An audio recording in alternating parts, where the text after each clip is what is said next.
Yes, this is a cheat sheet. Because the first one we had, it was a smaller crowd and we had less people, but now I need to, as the days go longer and I get older, the memory goes with it. So I do want to be really thankful to the local community. So there's a lot of people that have really kind of helped us make this happen.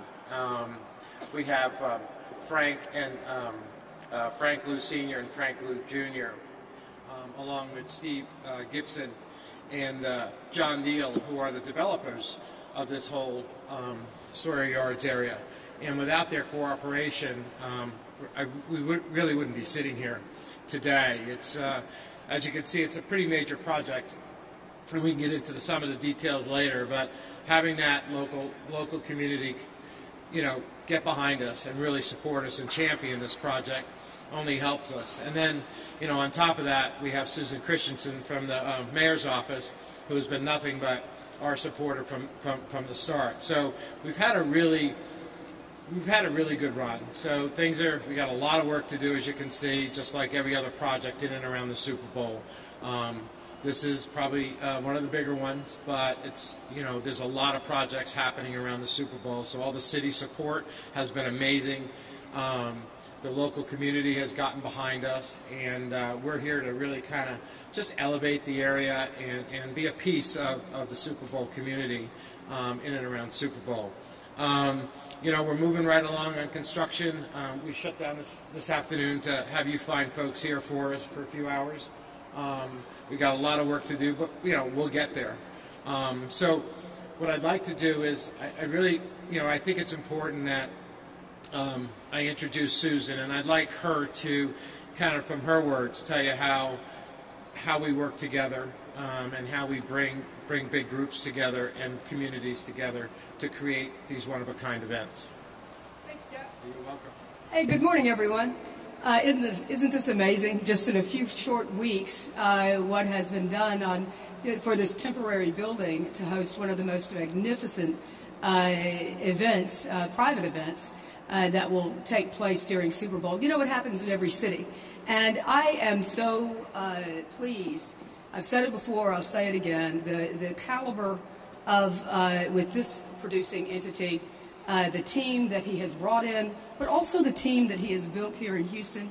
It just is a group that you want to, you know, you feel confident, you want to do business with, and they've been so easy to work with. But let me tell you, what I'm really pleased about relative to the collection of team that they're compiling is that there are a lot of Houston subcontractors as well. It's good for Houston. It's good for the economy of Houston. It's good for jobs in Houston.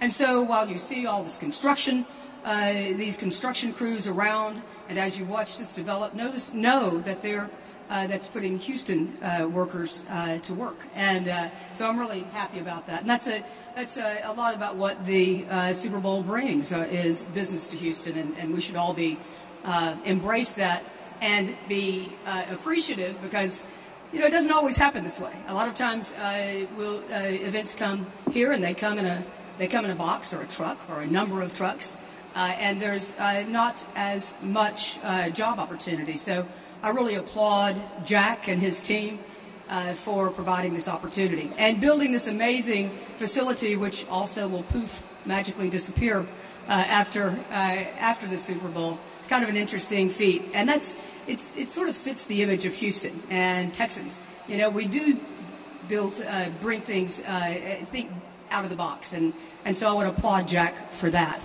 Of course, we'll see great concert venues here. But I also want you to be rest assured we are working on all permitting, not just the build, which is probably the most important, but also how it fits in this neighborhood. And I want to, again, commend Jack on that. You know, it's a very artsy-looking place. It fits the neighborhood. We are working hand in glove with the Houston Police Department, with Public Works and Engineering, Traffic Management Department, and certainly the Mayor's Office of Special Events, so that we are crafting with this producing entity, as we are with all private events and public events during the Super Bowl. We're crafting detours. We're working with them to craft language of how to get to this event if you're coming, and the various ways that that happens. We are crafting the different transportation, how that is going to, the shuttling services that are going to be taking place. And not only are we working hand in glove on how the transport will happen, how the event will logistically lay out, both internally to the event but externally to those who want to come and also for those who want to avoid the area. But and that will also be placed out to the public, through press releases, through media alerts, etc., so that this space here can be as congested-free as we possibly can make it. It is in close proximity to Washington. Washington's a hub, so it's very important to the city of Houston that we collaborate in a very, from a very detailed, oriented, and a very broad perspective of not only how to make this safe, but also how to make it flow. And that's our goal relative to management, external management of the event, and something that I think we've worked very well with. The City of Houston has worked very well with Jack in developing. We're still continuing with those plans. But anyway, all in all, I'm just excited. I'm thrilled. The talent that's going to be here is amazing. I thank Jack and all the sponsors for bringing this caliber of talent to Houston, and we look forward to a great show. I'd also like to introduce Chris Newport. Chris, of course, is the Chief of Staff for the Super Bowl Host Committee. I used to work with him every day at City Hall. I'm pleased that he's over there. We have a great communication with the Host Committee, so please welcome Chris. Good morning, everybody. Chris Newport, Chief of Staff for the Houston Super Bowl Host Committee. First thing I should say before we get into just talking about this amazing 64,000 square foot temporary structure that we've got pulled off by a number of the best developers that we've got in the city of Houston to do this. But I've got to say thank you and call out the city of Houston and Susan specifically. I knew that everything was going to flow well coming from City Hall, given the strong partnership and the talent that we've got over at City Hall. But Susan's just been amazing. I know Jack feels that way, but we at the host committee really appreciate the work that she's doing, spearheading everything, be it the Houston Police Department, the Public Works and Engineering, Health, and Administration Regulatory Affairs. Thanks very much, Susan. Appreciate it. So one of the main jobs that the host committee has is really pushing the story about what Houston has become, particularly since Super Bowl 38 in 2004. We've reimagined what we want our city to be. You can see that probably in most stark contrast in looking what was around the convention district, what stood for or stood as the convention district before, and what it is today, not only with the Marriott Marquis, but Discovery Green, and that's just going on across our city. This Sawyer Yards and Silver Street, this combined redevelopment and reimagination of what this space can be from what it used to serve as an industrial area to what it's becoming as a center for arts and cultural activity in our city is a perfect host for this production that Jack's bringing in that really is going to be kind of a strong exclamation point on the rest of the activities that will be occurring in and around Super Bowl 51. Which happens to be 31 days away and only a number of hours that are sliding by faster and faster every moment from kickoff.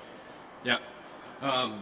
So we have a number of activities, regardless of who you are, whether you're from Houston, from a specific neighborhood, whether you're a visitor to Houston, whether you're bringing family, or you're bringing some business clients, or just a hot date. There's going to be something compelling that's going to provide a peak experience for everyone, whether that's Super Bowl Live, the host committee's free, family-friendly fan experience that begins on January 27th and runs through Super Bowl Sunday, or if it's the NFL experience, the NFL's fan experience that will feature Hall of Famers, the Lombardi Trophy, Play 60 type of activations that will be hosted within the George R. Brown Convention Center, or the Media Center, where Radio Row is going to be and play home office to the 5,000 credentialed media from around the world that will be coming to Houston for more than 10 days and telling their story with Houston as the backdrop.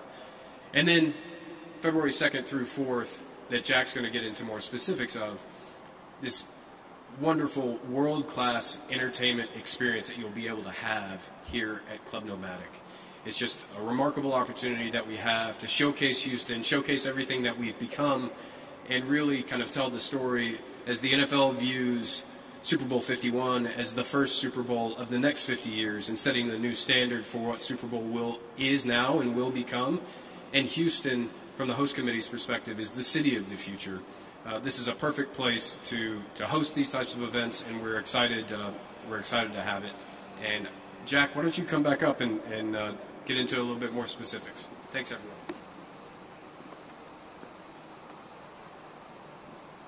So,